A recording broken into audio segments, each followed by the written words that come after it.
I recently started therapy again after about, I think, a year of not being in active therapy. I've come to love the off seasons and on seasons of therapy because when I first started therapy in 2016, I did like 1 year of intensive therapy. I had some therapists before, but that was like the first really good one that I got. I saw her in person for a year very intensely, every week or every second week, but mostly like every week. That was a super breakthrough year for me, and I came to terms and I understood a lot of my trauma. It was just a very intense, amazing year. Then I went through 2 or 3 years of not doing therapy. I completely believe in therapy, and I think everyone can benefit from therapy. You don't have to have divorced parents or hectic trauma or have mental health issues to see a therapist. Therapists just help you figure out life and get through moments where you feel stuck or where you don't understand something or you're frustrated with something. They can help with all those things, and they can help you shift your mindset and understand things better and just like move through things in a way that frees you and that improves your relationships and improves your quality of living. Sorry, I'm very passionate about this, as you can see. As I was saying,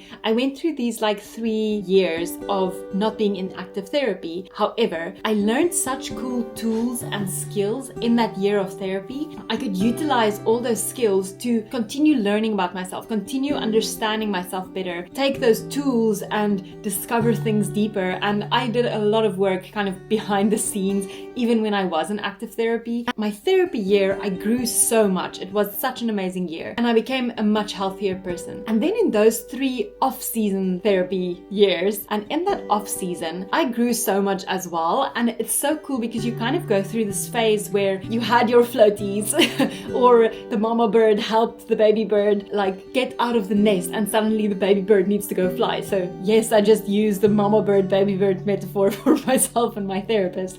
But it's kind of like you have your floaties and you're learning to swim while you're in an on season of therapy with your therapist. And then after that season, you stop therapy for a few years or a few months or whatever, and you learn to swim on your own. Go into the water and not have someone beside you the whole time, but learn to like dive deeper and understand things deeper on your own, and not have this constant person that's there to support you or there to talk to or there to whatever. That can kind of be scary, but that you have this space to just be you and then figure yourself out further. That was like when I was like, I think 23, 24.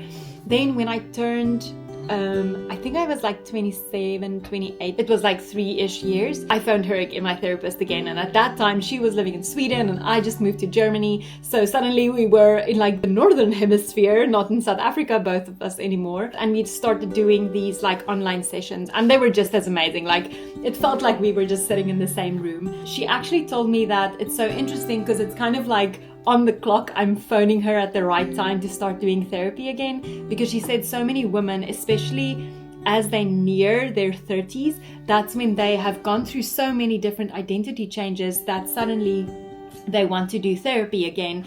And I almost fell.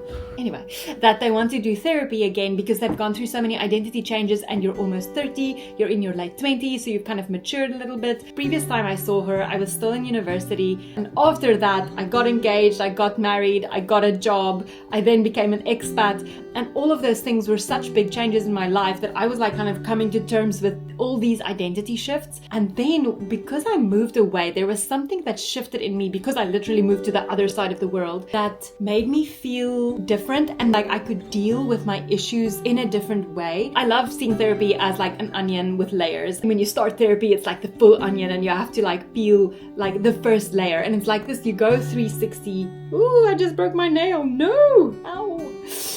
Anyway, I'll go. Anyway, you kind of peel this first layer and you go the whole 360 route. Usually for me, that's like 1 season of therapy. And then you feel like there's like a natural end conclusion to something. And then you go through that off season. And in that off season, you can even peel another layer. And you feel like, hey, I think it's time for me to go into the next season of therapy. And then you have the support of your therapist again.